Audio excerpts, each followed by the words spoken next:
Good morning, everyone. My name is Brittany Collins with the Indiana Commission for Higher Education, and we thank you for joining us for our session, 1 year later, higher education and COVID-19.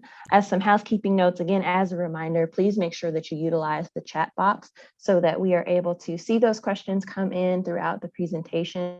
We will have some time at the end to be able to answer as many questions as we possibly can. Also, don't forget, as a part of this conference planning process, we very much value your feedback, and please, please, please make sure that you complete the feedback survey as we work together to tailor, again, a wonderful education experience for you all as we support students throughout the state of Indiana. Before we get started, I'd like to make another introduction. We will have Dr. Deborah Curtis, who will be introducing Commissioner Lubbers this morning. Dr. Deborah Curtis is the president of Indiana State University. She began her tenure as the 12th president of Indiana State University on January 3rd, 2018. She is the first female and only the second graduate of Indiana State to serve as president. She came to Indiana State from the University of Central Missouri, where she served as provost and chief learning officer since 2012. Prior to becoming provost at Central Missouri, Dr. Curtis served as dean of the College of Education at Illinois State University from 2006 to 2012, interim dean from 2005 to 2006, and as director of the Cecilia J. Lobby Teacher Education Center and Clinical Experiences and Certification Processes from 2001 to 2005. She served on the faculty of Illinois State for 26 years, advancing to the rank of full professor. Dr. Curtis earned her PhD from Indiana State University in Curriculum and Instruction with specializations in secondary education and supervision of instruction. She holds a master's degree in music education from the University of Illinois and a bachelor's degree in music education from McMurray College. Throughout her career, Dr. Curtis has served her community and profession through engagement in a variety of service roles in Illinois, Missouri, and now here in Indiana. Some of these include the Terre Haute Chamber of Commerce Board, Terre Haute Competes, the Central Indiana Corporate Partnership, Indiana Chamber Board, Terre Haute Economic Development Corporation Board, Indiana Campus Compact Board, and the NCAA Division I Presidential Forum, and the Indiana Chamber 2025 Plus Task Force. Welcome, Dr. Curtis. Brittany, thank you so much. Welcome and greetings from the beautiful campus of Indiana State University, where we are privileged to have Tanya McKenzie, President and General Counsel of the Indiana Black Expo, serving on our Board of Trustees. ISU is incredibly proud of her work with this important organization now more than ever. Thank you so much for hosting this outstanding event today. And now it is truly my honor and privilege to introduce one of Indiana's greatest educational assets. Teresa Lubbers was appointed in 2009 to serve as commissioner for Indiana's Commission for Higher Education. Her preparation for such a demanding role has been extensive, having served 17 years as a state senator while performing in a great many leadership roles with a steady focus on enhancing post-secondary education attainment for millions of Hoosiers here in Indiana. Commissioner Lubbers has accomplished so very much in her advocacy for a wide variety of educational endeavors. In addition to this important work, she's a co-founder of the Lugar Excellence in Public Service series. You've likely read about her vast list of accomplishments in the program for this event. But I'd like to say a bit more about this outstanding public servant. I was honored to join Commissioner Lubbers on an Indiana team working on a state post-secondary attainment academy. This project was supported by funding from the Bill and Melinda Gates Foundation, the Lumina Foundation, and the ECMC Foundation. The project was a joint initiative between the State Higher Education Executive Officers, or SHEO, and the Education Strategy Group, ESG, made up of cross-sector state teams led by SHEOs, or higher ed system heads, to engage in an 18-month multi-state academy focused on improving post-secondary credential attainment and closing equity gaps. The participating states were California, Indiana, Louisiana, Michigan, New Jersey, North Carolina, and Tennessee. I tell you about this work because I wanted to say something about Commissioner Lubbers' work beyond our state lines. Commissioner Lubbers is a highly respected thought leader, not only in our state and our region, but she is a national leader in the important work of helping every citizen attain high-value credentials that transform their career paths forever. She is respected across the country as a thought leader and mentor to many others. Commissioner Lubbers, an undergraduate degree from Indiana State, and she holds a master's in public administration from the Kennedy School of Government at Harvard University.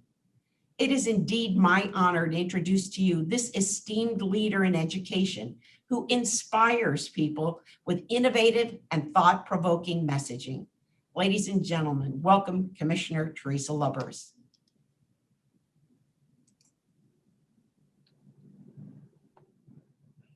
Share my screen here.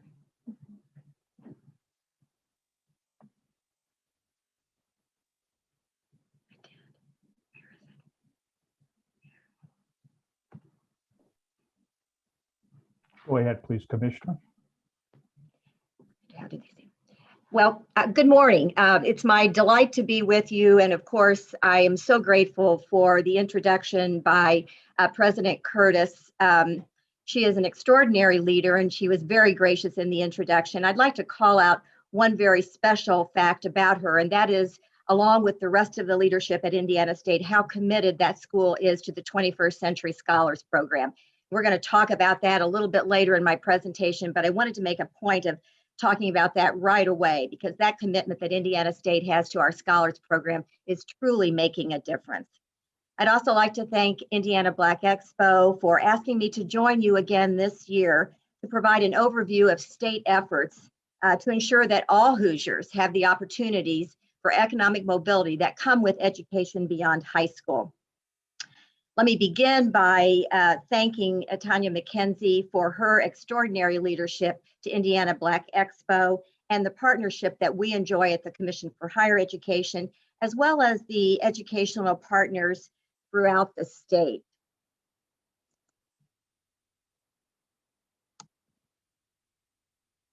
I'm going to try to share my screen here if I can.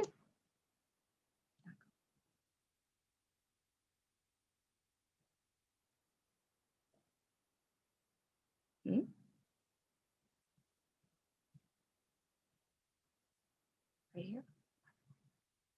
Here.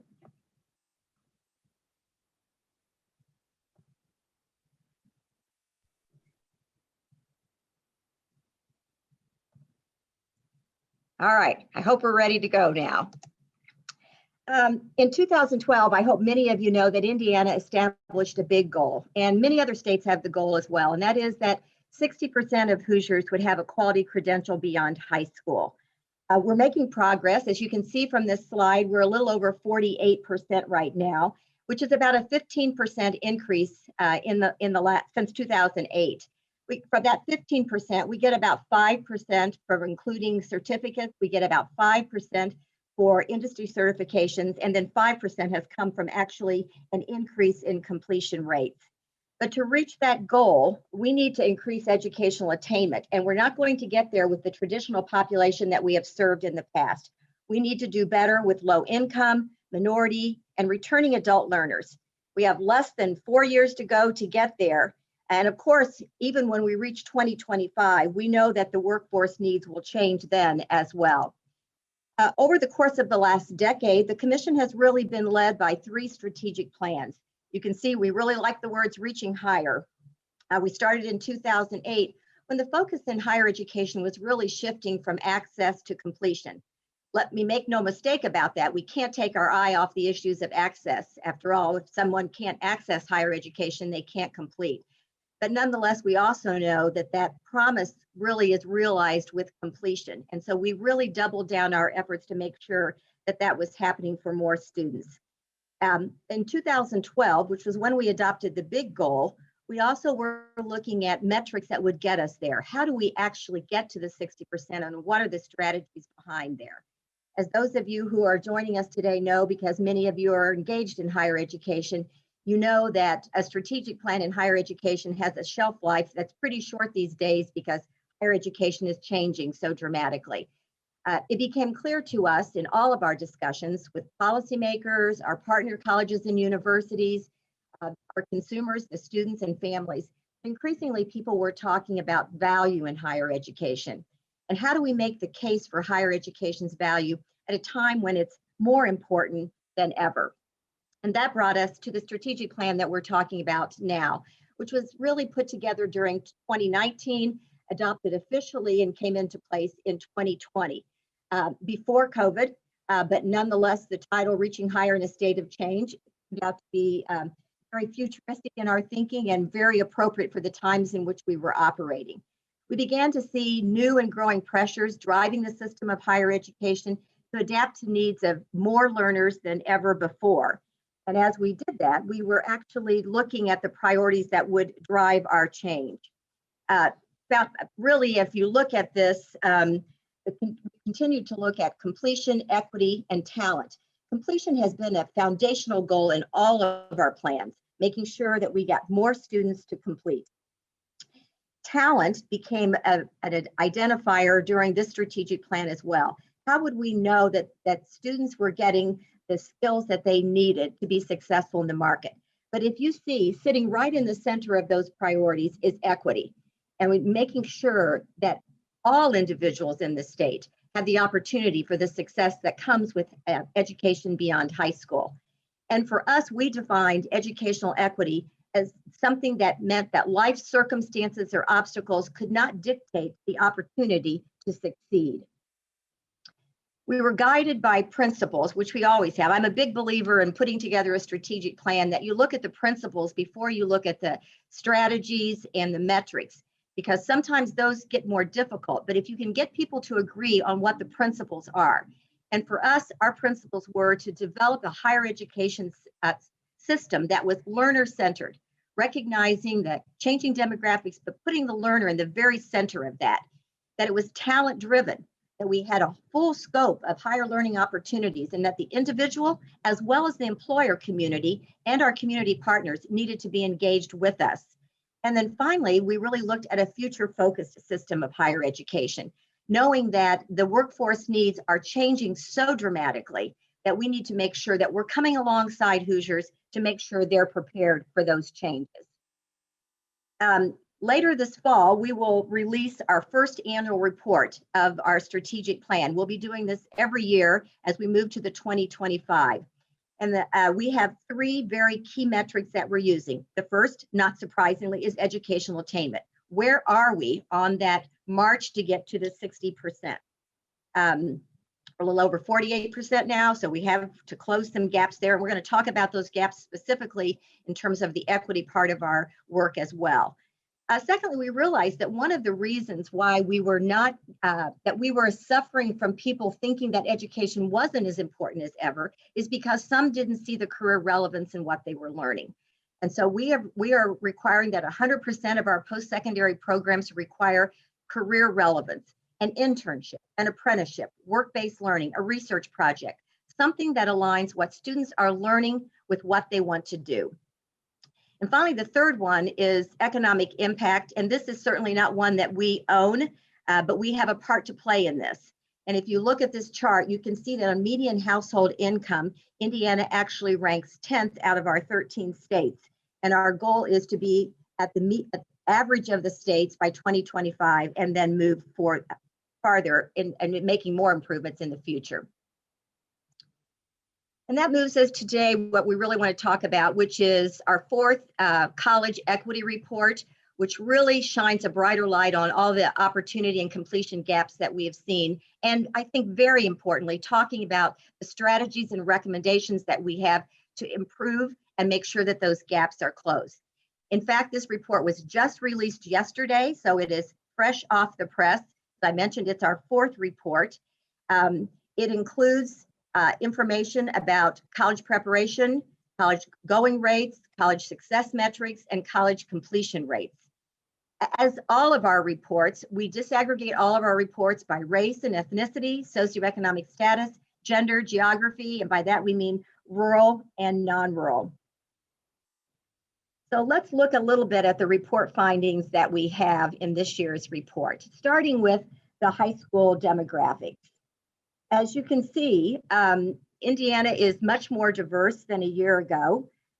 We act both in terms of race, ethnicity, and socioeconomic status. Over a third of our high school graduates are from low-income homes. About a third of high school graduates are non-white students. Black and Hispanic Latino youth are the most likely to come from low income, and 40% of rural high school graduates were low income. Students from the state's most populous counties are highly diverse, and over half are low income. So let's look at academic preparation by race and ethnicity first.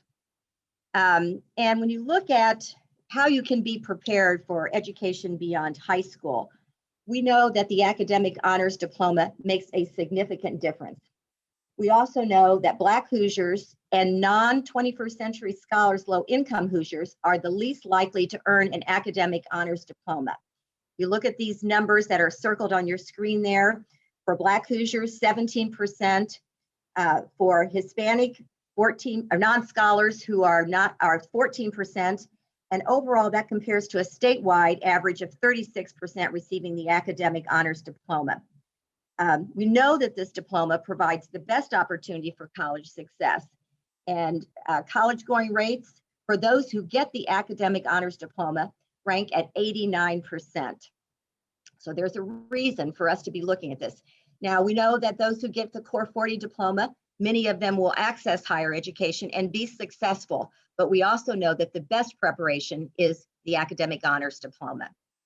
I want to talk a little bit here about the waiver diplomas and some concern that we've seen at the Commission for Higher Education this year. There are legitimate reasons for students to get a waiver diploma from high school, but we also know that they're less prepared for college and they go to college at a lower rate. 28% of the students who graduated with a waiver from high school actually went to college, and that's compared to 64% of students who graduated without a waiver going to college.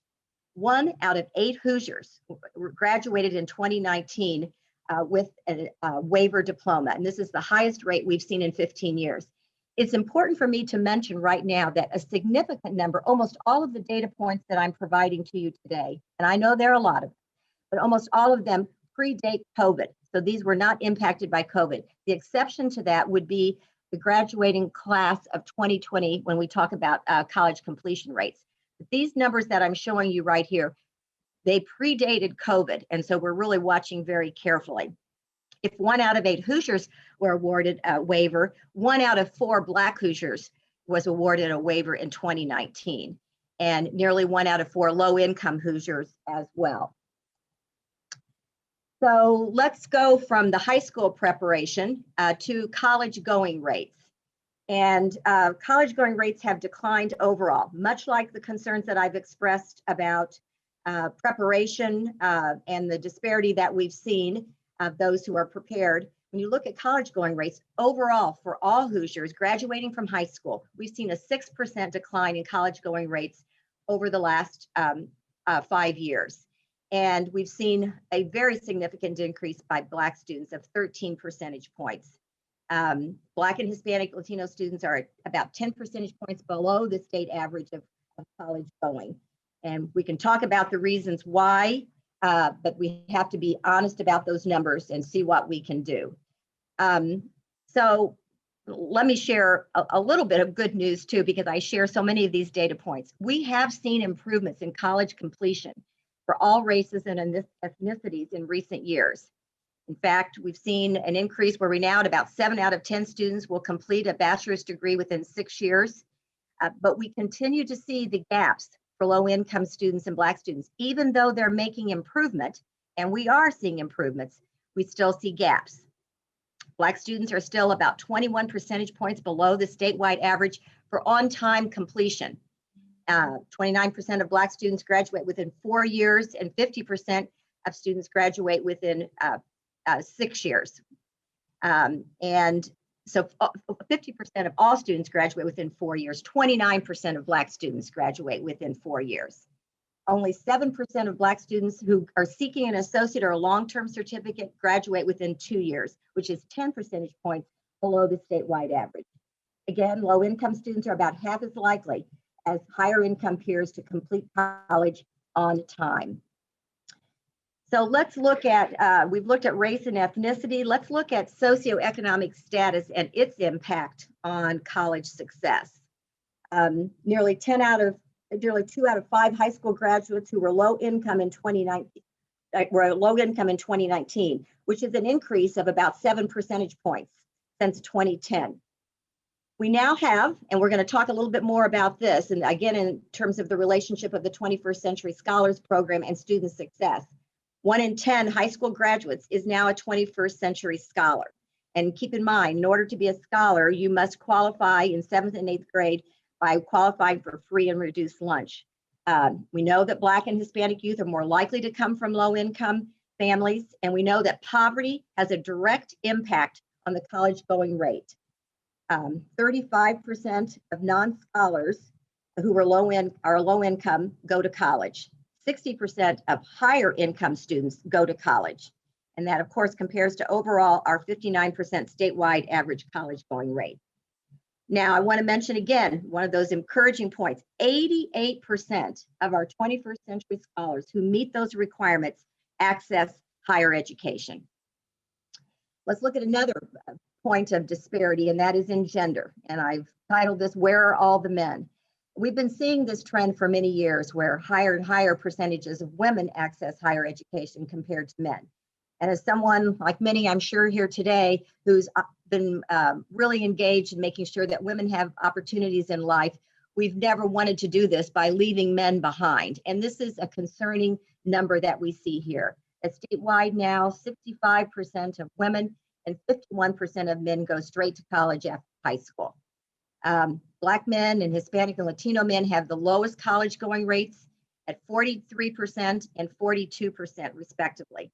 But the widest gap that we've seen between men and women is actually in rural Indiana between white men and women at 15 percentage points. I mentioned a little bit about rural there, so let's talk about rural versus non-rural for just a moment. Rural counties have obviously slipped in population, down 4 percentage points from 10 years ago at 21% of Indiana's high school graduates. Rural students, as I mentioned, especially rural men, are less likely to go to college, and 37% of rural men Hispanic go to college and 46% of white rural men. Overall, rural students compared to non-rural students are less likely to go to college. There are lots of reasons behind those numbers, and we need to deal with those as well in terms of the value proposition of higher education. Now I want to spend some time on the 21st Century Scholars Program because, as I always say, there's no singular answer to the data points that I provided to you, but there is something that we know works, and it is the 21st Century Scholars Program. The scholars are the only group that are on target to close the achievement gap by 2025. They're more likely to go to college than their low or their higher income peers. And regardless of race, college going rates are highest for 21st century scholars. Nearly every 21st century scholar goes to college, and virtually all of them stay in Indiana. Only 2% of the students who are eligible for the 21st Century Scholars Program actually go out of state to college. And I think it's important to know too that scholars are more likely to earn AP and dual credit, making them more likely to be prepared and to graduate on time or early. 82% of scholars have earned AP or dual credit, some sort of early college credit, and compared to a statewide average of 63%. Over 37% of scholars graduate on time. This is a 16% increase over 5 years. Over 52% of scholars complete within 6 years, and this is a 6% increase over 5 years. As you can see, it's working, and we need to make sure that more people are taking advantage of the 21st Century Scholars Program. One of the things that we know about the Scholars Program is it requires people on the ground to talk to people about the Scholars Program. We have outreach people throughout the state. We work with Indiana Black Expo, the Indiana Latino Institute, Center for Leadership Development, a variety of community organizations, people who can say to young people, You need to take advantage of this opportunity. You work hard while you're in school, and we'll make sure that you can afford to go to college. The 21st Century Scholars Program, while it is a scholars program, was never designed strictly as a scholarship program. It was designed as an aspiration, preparation, scholarship program. Get students early in 7th and 8th grade to think of themselves as going to college and know that they will financially be able to do so. Use those 4 years in high school to prepare them for college, and then provide the scholarship so they can go. And then once they arrive on college campuses, make sure they're not anonymous. We need to provide student support, wrap our arms around those students, and make sure that when it might get hard and when their friends might not be there, that they stick it out and persist. One of the sort of alarming statistics we've seen with COVID is a reduction nationwide, and we've seen it in Indiana as well, with persistence rates. And so we need to make sure that we're doing all we can for scholars and for all students when they get on those campuses. So I mentioned to you that we disaggregate all of our reports by race, ethnicity, socioeconomic status, gender, and geography. We also do takeaways with all of our reports that if you go to our website, we'll highlight the key points that I've tried to provide some information about today. But we are very committed to making sure that we include recommendations and strategies. The data are only as good as they drive the changes that we need to see. And so as we identify these, as we identify the need for more men to go to college, as we identify the gaps with our Black population, as we identify the needs that students have to take the academic honors diploma, how do we then encourage people to do that? So I want to spend a little bit of time thinking about how we can make those changes and how you can help us do that. We need to focus on college readiness. We need to focus on college completion and those partnerships. So in the area of readiness, what can we do? We need to leverage the 21st Century Scholars Program.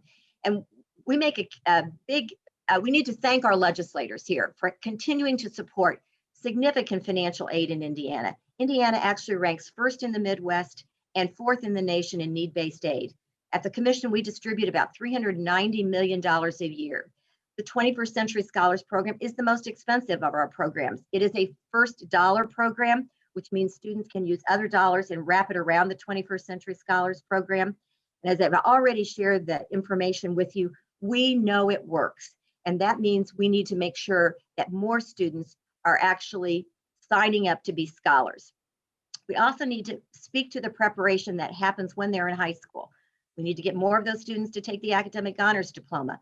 We need to have fewer of those students graduating with a waiver. And we need to make sure that our Black students are taking advantage of early college credit opportunities, making it more likely that they're prepared and that they will graduate. We also need to think about the disparity that exists in the rural college going rate, but again, by partnering with all of our organizations around the state and with the Department of Education. One of the good news stories I think that we have in Indiana right now is through the governor's workforce cabinet, we actually have aligned all of our education and training programs now, from early childhood education to lifelong learning and bringing adults back. And that means that we can actually zero in on those strategies and in a very more seamless way, transition students from early childhood education to K-12 to higher ed to the workforce. And in terms of our recommendations for a completion, I've already talked a lot about this, which is making sure that college is more affordable and making sure that all of our academic programs have work-based learning. When we think about this, how it's sort of the disparity between the students that we're serving and also this value proposition that we're trying to make, where we know that economic mobility more than ever relies on education beyond high school. And yet we're seeing increasingly people who are skeptical about that. We do believe that part of that is affordability, which we believe we are addressing. We've seen the lowest increases in tuition in Indiana in more than a decade, with most all of our colleges and universities holding tuition either flat or an inflationary index, meaning we can say to families, you know, we hear you, we know that affordability is an issue, and we're partnering with you. We also we've looked at all of our academic programs to see if they have career relevance. Most of them do, but we're bringing our academic leaders and our employers this fall for a conference to really look at the value of work-based learning. We also want to make sure that for readiness and for completion, that we're really encouraging those dual credit opportunities for all students. And that means that we need to work with our teaching base to make sure that our teachers are fully qualified to teach dual credit. And so this is another way that we're partnering with K-12 as well. And we need to make sure that we have a more diverse teaching core. We have worked with our schools of education, we certainly worked with Black Expo and others to make sure that we're encouraging through cadet teaching programs in high school, more Black young students to think about teaching as the profession for them, and then making sure that we can recruit and retain teachers, more diverse teachers. We know it benefits all students. We know it has a significant benefit when students see a teacher who looks like them in the classroom, and then it might encourage them to actually go into teaching as well. And then we really need to continue to work on these partnerships with our populations. I've often said, you know, the Commission for Higher Education has never graduated a student, and why it's so important that we partner with our colleges and universities. And we know that for a lot of government programs, people will only take advantage of them if someone they know encourages them to do so. And that's why it's really important for Black Expo to partner with us in encouraging students to do so.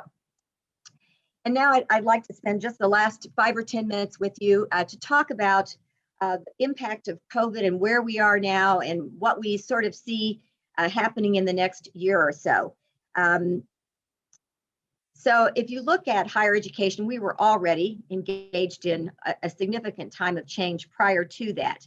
But we did see a significant decline in enrollment in the fall of 2020, about 5% overall with our institutions. And like the rest of the nation, the largest hits on enrollment because of COVID came to the community college system, where we saw about a 14% decline.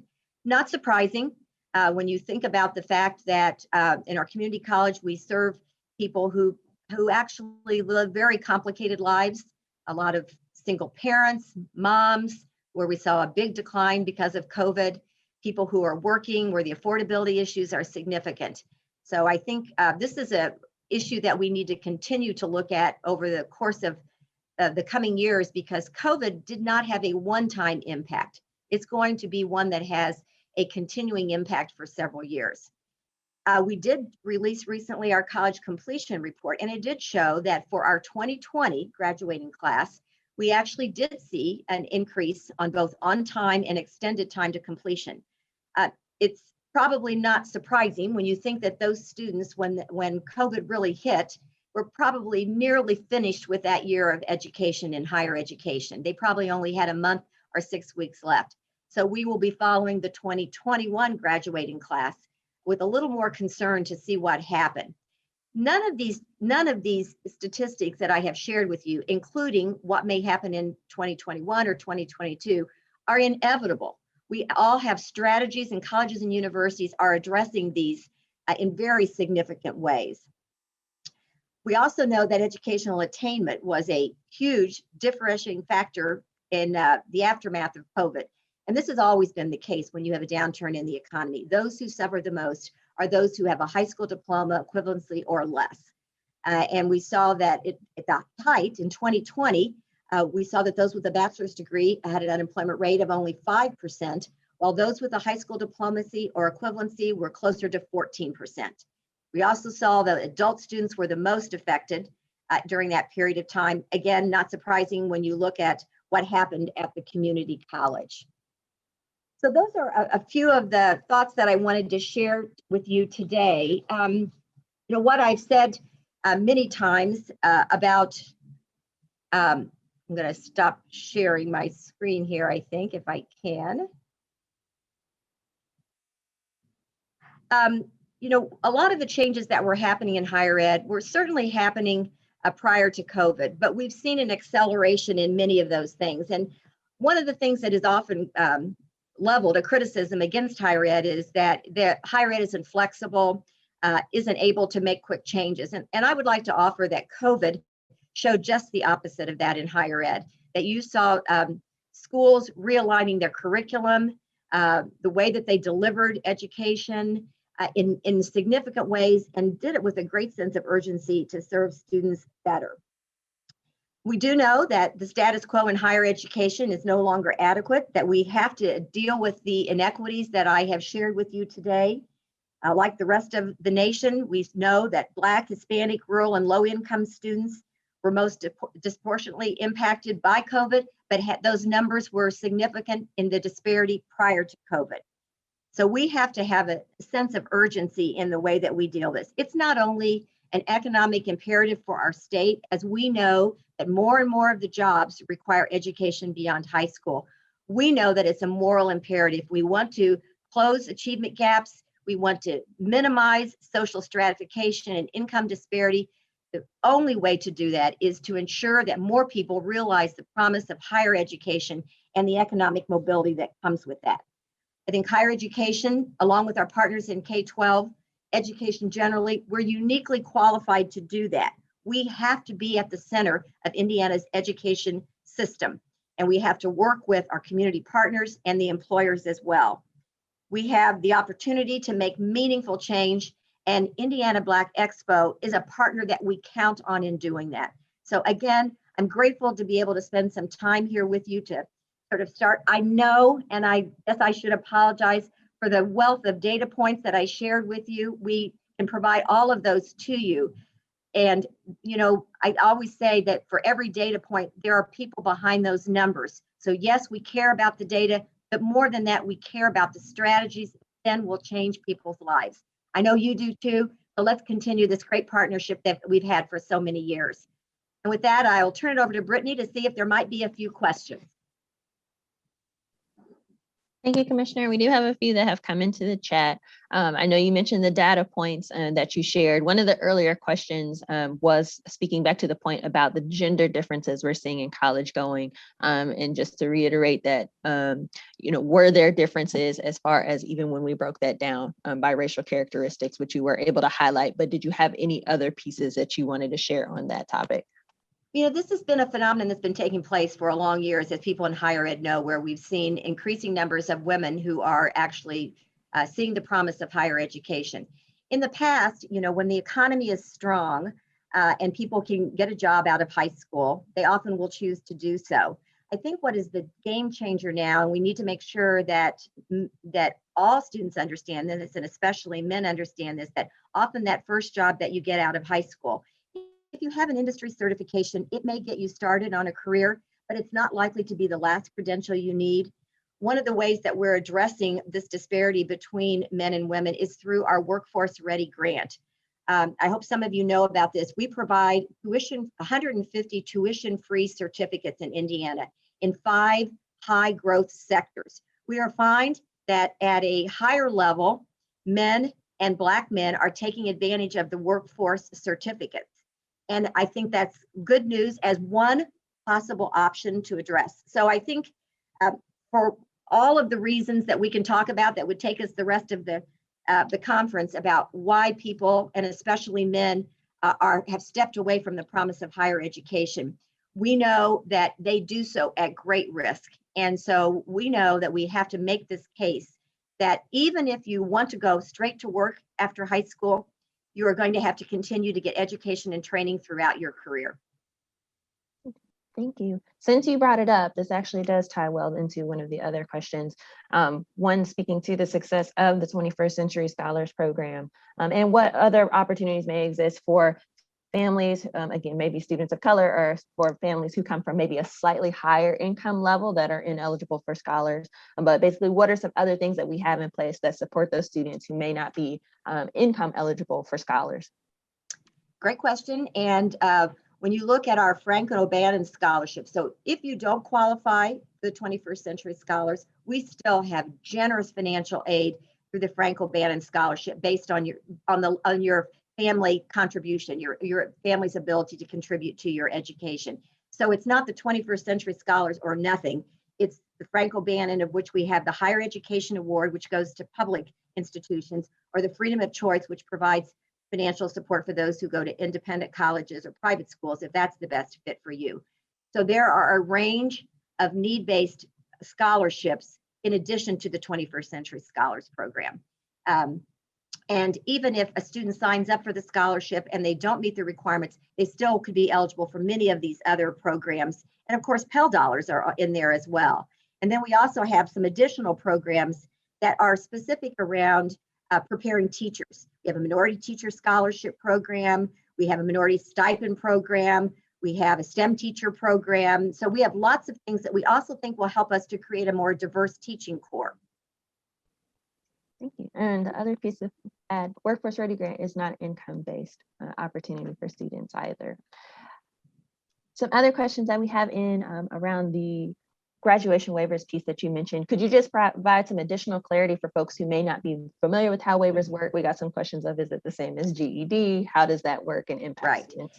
The waiver, when you are required to show proficiency in both language arts and mathematics, 10th grade proficiency. And if you haven't met that, you still have the rest of your high school year to meet proficiency. If you haven't met proficiency by the end of the time that you graduate from high school, you may be eligible for a waiver. Those waivers were meant to be used for very, more narrow reasons and still grant the opportunity for a person to have a high school diploma. We think one of the reasons why there may have been an increase in the waiver diplomas is that we went from end of course assessments to 10th grade I-STEP. And that may have contributed to that. And now we're actually changing again with graduation pathways from high school. So stay tuned to this, but I think it's a trend we have to watch, because I think if we want to make sure that there are a range of full options for students, the waiver diploma is very limiting. Thank you for that clarification. Some more questions about the Scholars Program. We had two that came in that really centered on what can districts do to really help boost enrollment in the Scholars Program. So what can happen on that K through 8 side to really push that and make sure that more students are able to take advantage of 21st Century Scholars?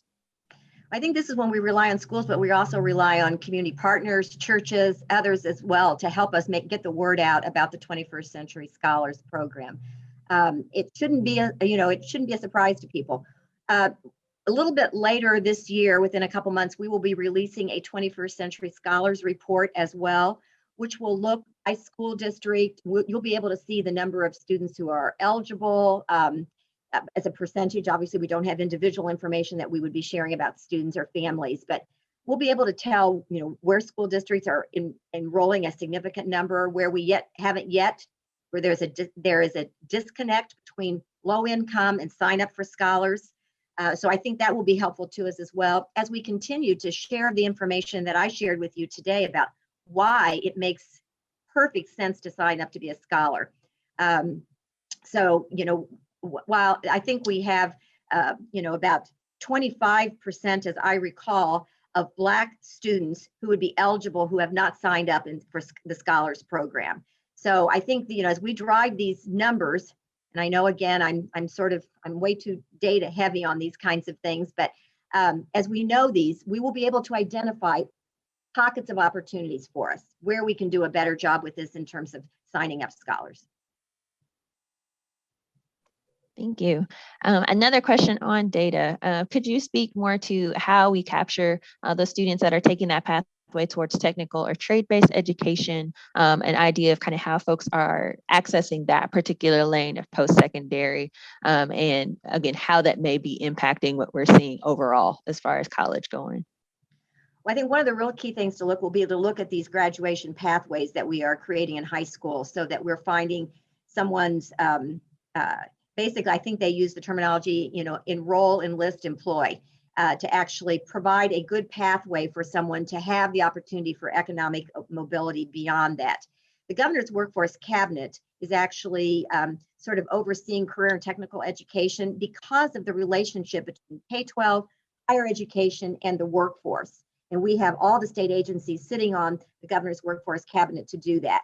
So, I think this is the work-based experience part of this, which begins not in college or in the workforce, but much earlier than that, exposing students to a full range of what opportunities are there. I mean, for someone who grew up in the age that I did, and when I would walk into an auto plant and I go into Honda or Subaru today, I am not seeing the same kind of place or the skills that are needed. Students need to understand that. They need to understand the opportunities in technology, in healthcare. And that means we need to start earlier doing that. And then, connecting them to the career and technical. I think the technical honors diploma, the career, the CTE dual credit opportunities that we have, making sure that students are intentional in the way that they're taking dual credit and CTE. So it aligns with a pathway as opposed to just taking what they used to refer to as random acts of dual credit, just taking courses, but taking courses that are aligned to a career pathway. Thank you. Speaking to that early awareness, we had a question of, do programs like Upward Bound and groups still exist? And knowing that from what they have known at their time, that was an excellent introduction to college life for many students who didn't think of it before. But can you speak more to kind of what our campus partners do have available in engaging with the K-12 sector? Well, the specific program that you're talking about, I'm not really sure, to be honest with you, whether Outward Bound, I think it does still exist. And I don't know how many students we have taking advantage of it here in Indiana, but I do think that those summer months and those opportunities for high school students to be involved in career pathways is critically important. And I don't know, Brittany, you may be able to speak to that even better than I can, if you'd like to make a couple comments about that. Sure. Yes, Upward Bound definitely does still exist with a lot of our institutions throughout the state that are happy to support your students and again, get them acclimated to the college environment, as well as I know there's plenty of IU folks on the line. They can attest that groups is still around, and also it recently celebrated a milestone anniversary of the program. But yes, there are definitely a lot of pre-college opportunities available throughout the state. And again, Commissioner, if you want to talk about some of those DOE partnerships, even as well with Ivy Tech, of how we're really even this summer trying to engage with those high school students. Yes, we've been engaging, trying to make sure we have a program called Crossing the Finish Line and one called Bridging the Gap, to try to make sure that those students, especially those who had been impacted by COVID and need to either in career and technical education, finish what they were working on, complete the Indiana College Core. If they graduated, but they showed weaknesses in math and language arts, how do we get them ready?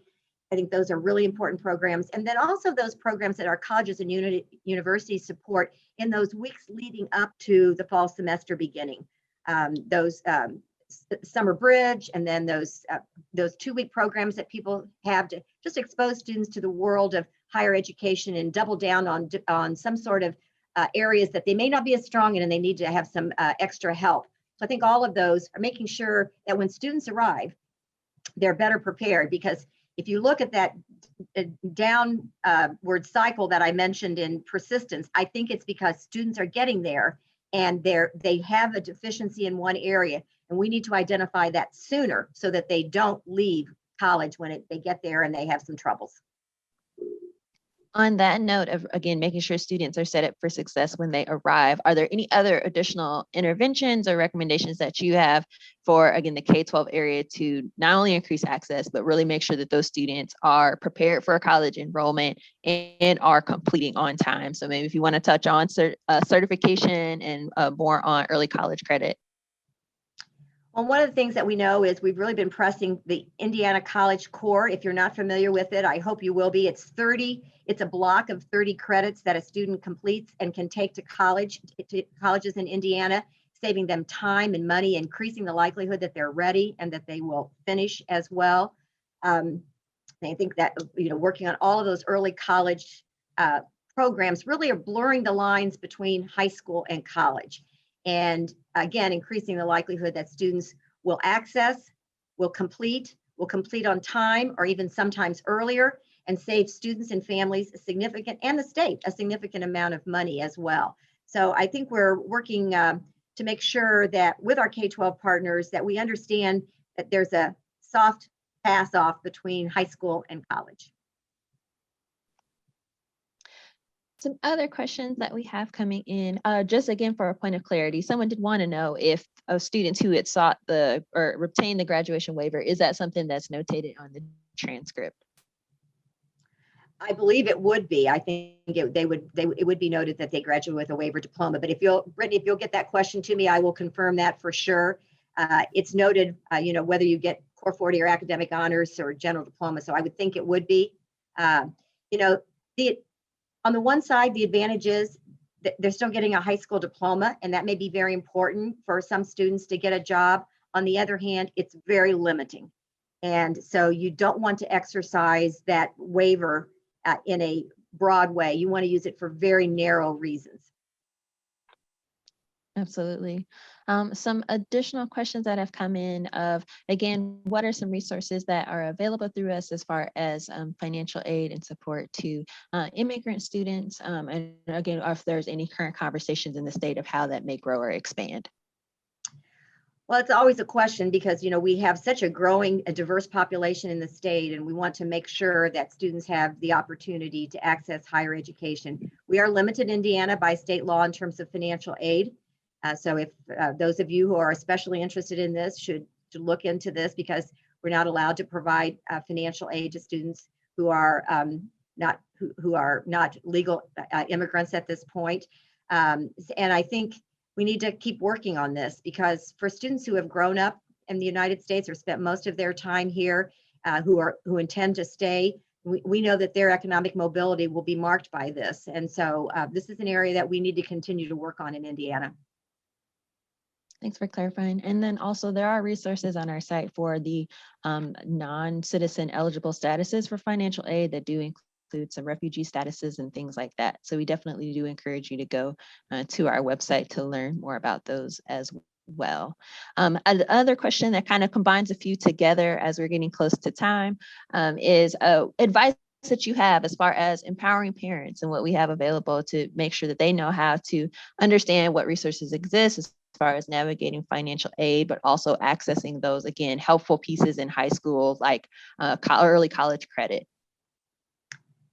I mentioned earlier that we have 8 outreach coordinators throughout the state who work with our schools and are actually in the schools often working. We work with Invested, which is an organization that provides financial literacy to schools and to families as well.